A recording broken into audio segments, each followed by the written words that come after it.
Good morning, good afternoon, and good evening, everyone. Welcome to the first edition of the World Innovation Day 2022 Regional Ambassador Talks, where we hear from some of the most innovative and inspiring regional ambassadors from all across the world, and they share their stories with us about their technological journey, about their own interests, about what's going on in their part of the world, and just for us as the audience to kind of get to know who they are.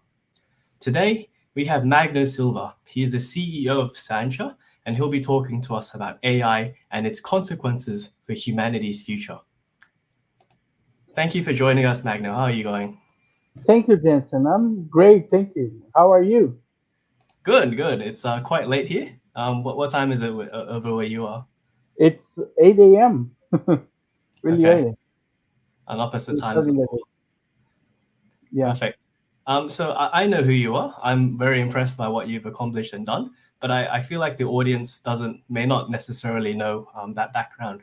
So I think we could start off by knowing about who you are, your achievements, and your company. Would you like to give us an introduction? I'm Magno Silva, like you mentioned. I'm from Brazil. I have a company in Rio de Janeiro.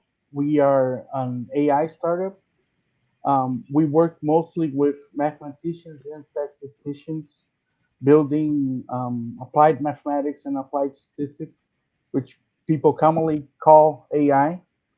And these applied statistics projects are for are trying to solve business problems, trying to make businesses make better decisions using all this wonderful, incredible new technology that, to our astonishment, as we came out from college, even many big companies are not using. So there's a lot of technology available. There's a lot of um, problems that have been studied, a lot of techniques that have been invented, and companies are still lagging a lot in terms of actually implementing these new technologies to help them work better. And that's what we're trying to do at Scientia. That's very true. I don't think it's just true in Brazil. I think it's true all across the world that because it's a little bit unknown, some companies have been a little bit slow to adapt, and those companies who take the risk would likely get the benefits a little bit sooner than later. So Yeah, there's also yeah, so much going on, and they sometimes they have some problem finding the right people. So yeah, it's not that easy for companies to implement these technologies, and we're trying to help. yeah, there's so much noise out there. So why do you think, based on everything that you've heard so far, you think that AI is going to be a big deal? Can you give some examples for some of the professionals and students and the business owners that may be in the audience right now? Right.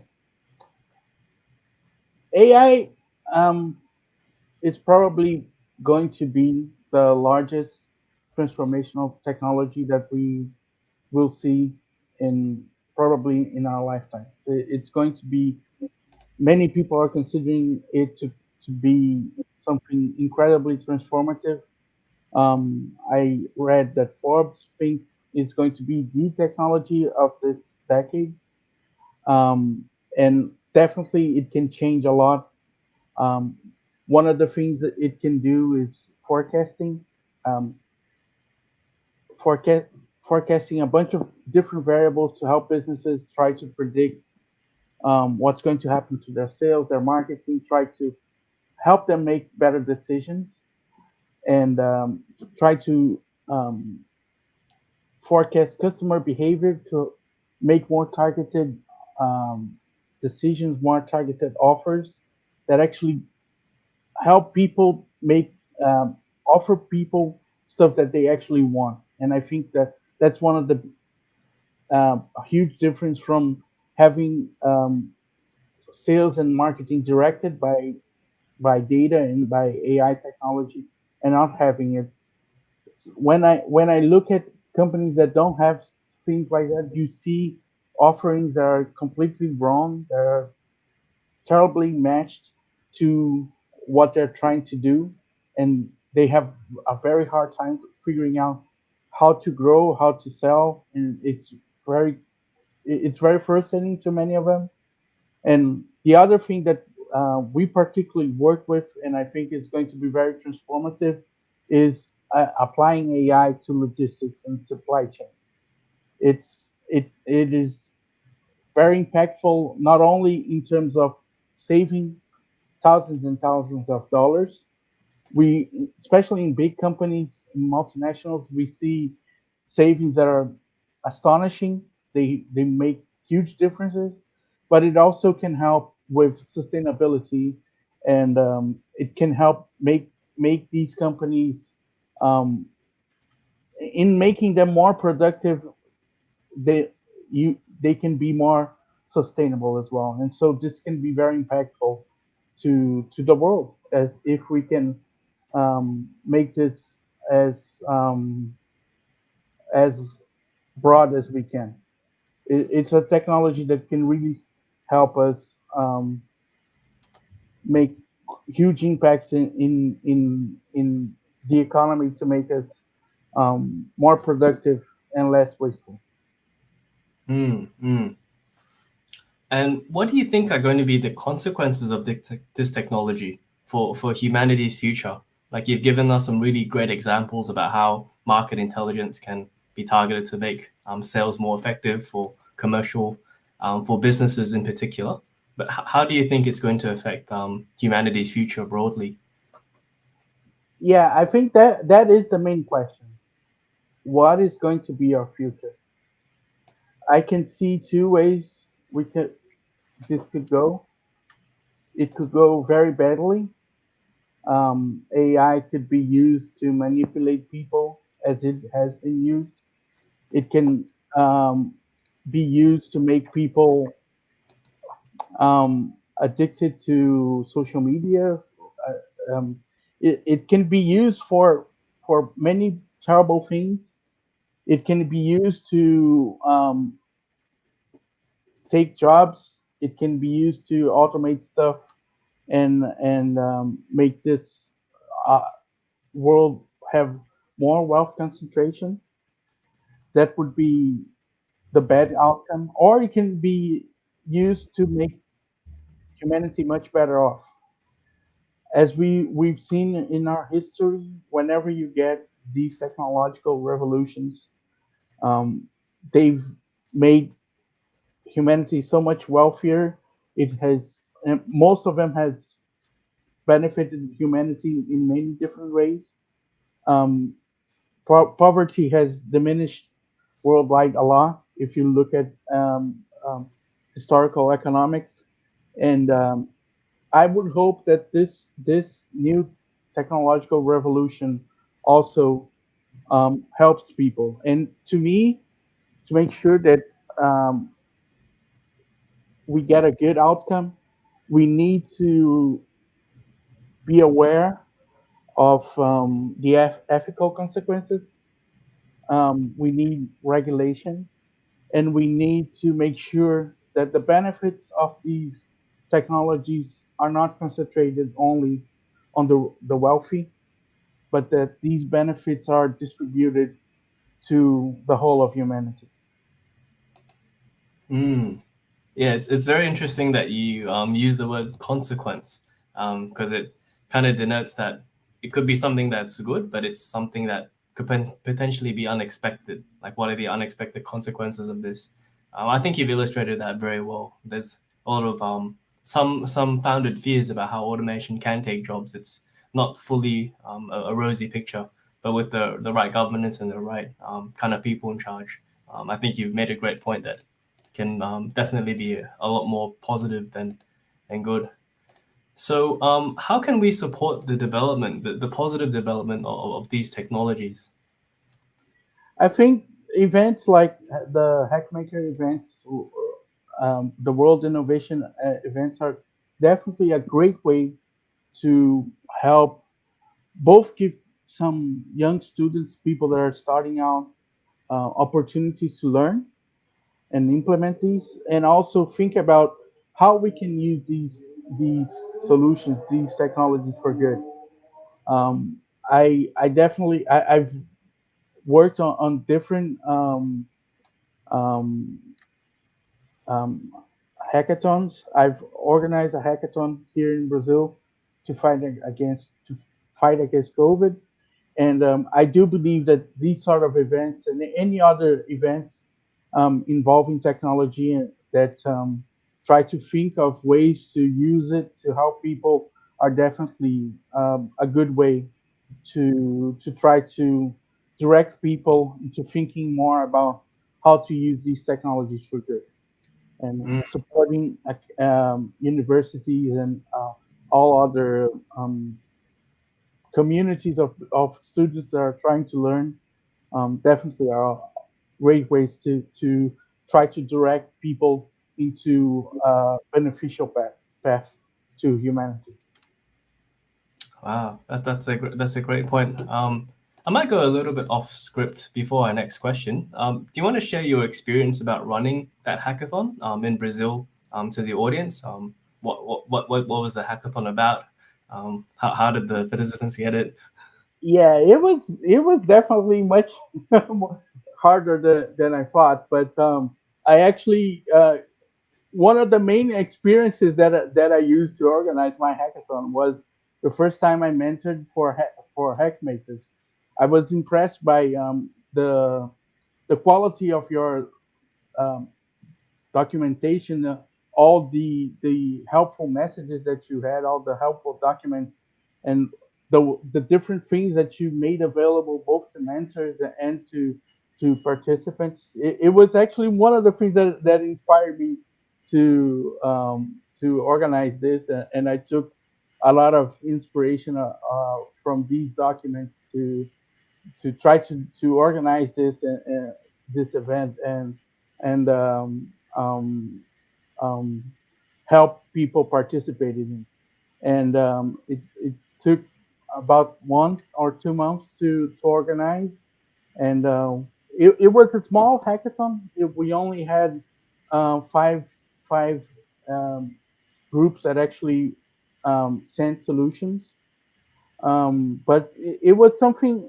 It was an interesting thing. It was solely focused on AI. So we only took people that actually were working with these sort of technologies, which I guess also greatly diminished the number of people that were capable of participating, I guess. But it was an interesting thing because lots of people that wanted to start working with these technologies and try to apply their own ideas actually got an opportunity to try out and see what they could do and how they could help. Great. Yeah, I'm really glad that we could help out somehow. All of our documents are open source, so you can use them as much as you like. And if you ever run something else again, you can let us know and we can help promote it for you as well. Yeah, I it was think a lot of trouble. It was costly. It took a lot of time. So yeah, I'm not sure if I'm gonna do any of that anytime soon. Hopefully in the future, but yeah, especially if we have another emergency, another crisis. But yeah, maybe in the future. fair enough. Thanks for sharing that with us. Um, so based on all of your experience, like running these events, but also particularly running a business analytics company that incorporates a lot of AI to help businesses kind of unlock their potential, um, how can how can we make sure we get a good outcome from this technology? Yeah, that's another good question. I think that I think we need mostly the government to be aware of what's going on, and they need to be more involved in the implementation of this technology, both in terms of regulation and supporting um, its implementation. I still feel like governments are very they are not sure what's going on, and they are not too involved, and that to me is kind of scary. um, I think that if governments don't actually look at the possible bad outcomes that we were mentioning a few minutes earlier, and if they're not actively trying to direct this technology to the good outcome that we would expect, um, things could turn badly. I think we see a lot of people thinking about self-regulation, the own AI community talking about ethics and letting them just decide what is ethical or not. And to me, that is kind of dangerous. Although I am someone interested in definitely regulation is something that could hurt me as a human being and thinking about this technology, I think that we need governments to actually take a more active role in directing this to a better path. And I feel like most of them don't know what's going on, and it's an important starting point. I see many of them just trying to support it, just trying throwing money at many startups, hopefully hoping that things will get better. But they need to understand more about this technology, and they need to think harder about how to get themselves involved and how to make sure that things go well. One of the things that I think we definitely need is wealth redistribution. I think concentrating this the gains of this technology only on the wealthy is something very dangerous. I think that automation is not something that we should fight, but we need to give people alternatives. We need to figure out um, how we can how we can make this automation work for everyone instead of just a few people, the most well trained and the people that you can't really replace by a machine.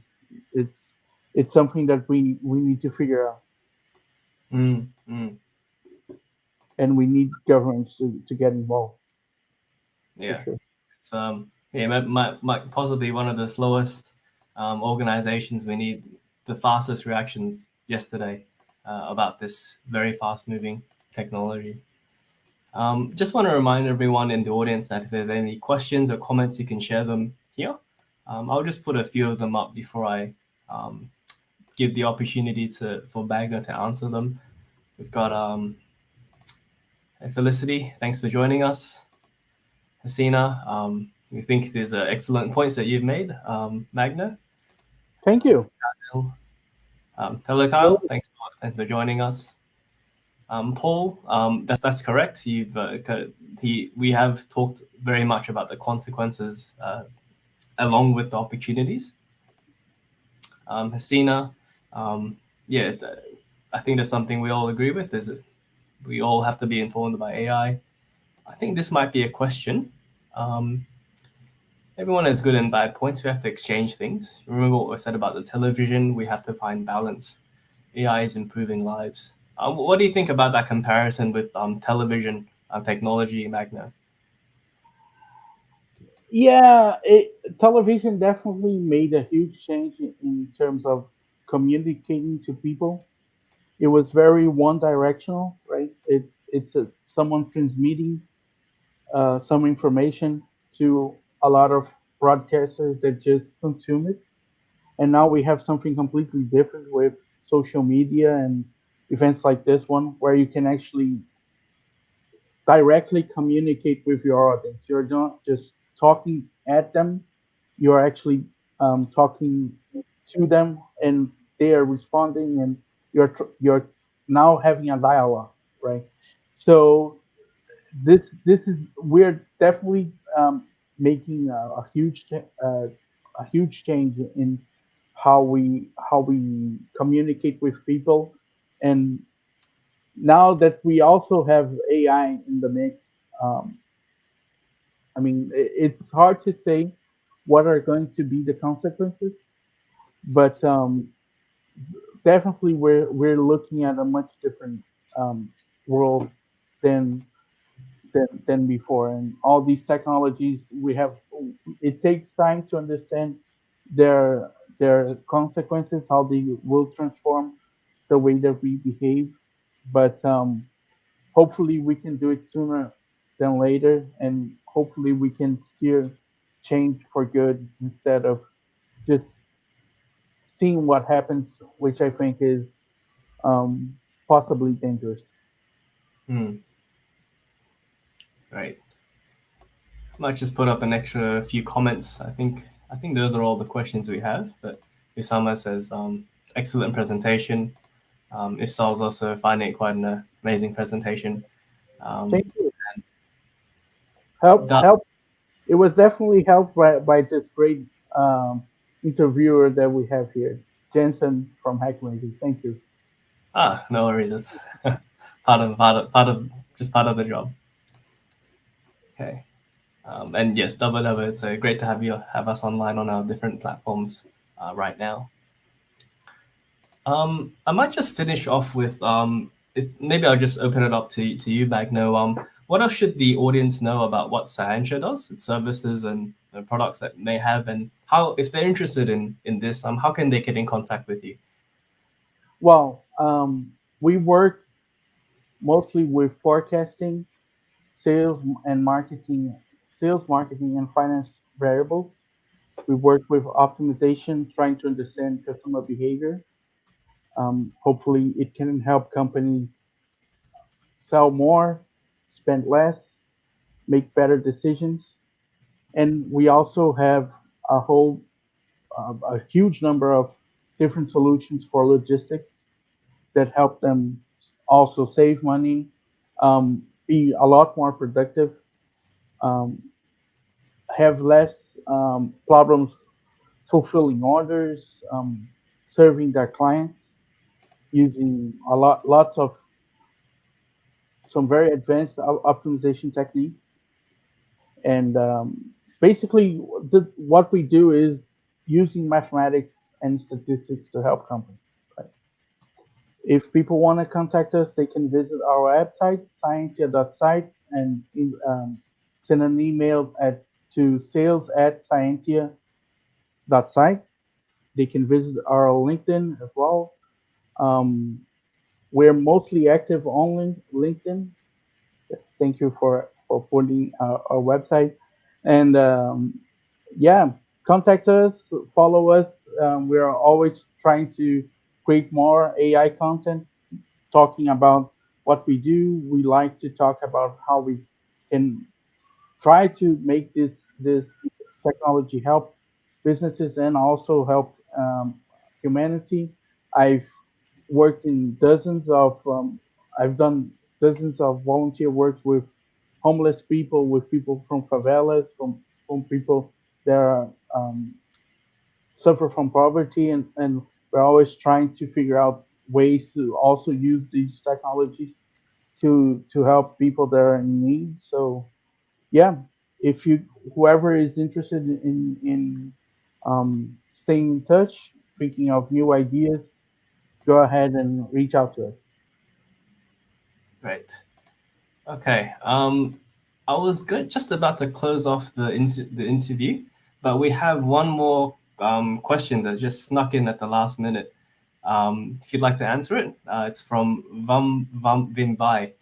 She wants to ask, what are your thoughts on the control in the world of AI? Is there going to be a time that the negative parts of AI will be minimized? So I think what she's talking about maybe is control of data, these large organizations and like how they gatekeep um, kind of the data from everyone else to use. Would you have any thoughts on that as a last parting thing to the to the? Yeah, it's definitely it's definitely a big issue. I know many people.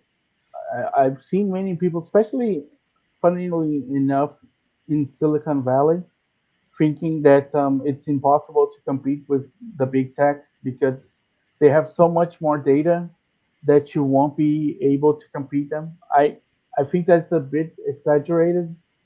Um, any such grand statement usually is exaggerated. Like you can't compete, you can't do this. This is definitely going to be happening and whatnot. I do think it's something very bad. And again, like I said, we need governments to to get involved in regulation, um, especially not only in um, what information these companies can do, can gather, but also what they can do to this. We've seen many cases where they've done some disreputable things with the data that they collect. So it's definitely something that we need to think about regulation. But again, I don't think that we should feel like this is the end of the world, and that we, unless you are a big tech company, unless you have all this monstrous amount of data, you can't compete. I disagree. I still think that you can do a lot, even if you're not as large and have as many resources and as much data as these guys do. They do have a huge advantage, but I have also seen these guys fumble a lot in many of the things that they try, because there's so much going on in a big company, and sometimes they make mistakes as well. And when they make mistakes, it tends to be huge. Also, something that we've seen publicly. And as a big tech company, many times they're slow to do some things. They have a lot of internal bureaucracy. They also make mistakes, like I just mentioned. So, I mean, it's definitely not the end of the world, and we don't necessarily need to feel like these guys are going to control everything, and we there's nothing we can do about it. We definitely can do something about Okay. Yeah, we can end up on a little bit of a hopeful note that there's something that we can do about it, that we can also beat Goliath, even if we're just a little David here with us. it, for sure. Um, yeah. So I think that's all the questions we have time for today. Thanks everyone for joining us online. If you'd like to get in contact with Magno, as again his available on LinkedIn, Magno Silva, head of algorithm development and CEO at Scientia, and the website is Scientia dot site, and that's the whole URL. Right. Great. Thanks so much for your time, Magno, and we hope to see you again very soon. Thank Thank you. you. Bye bye.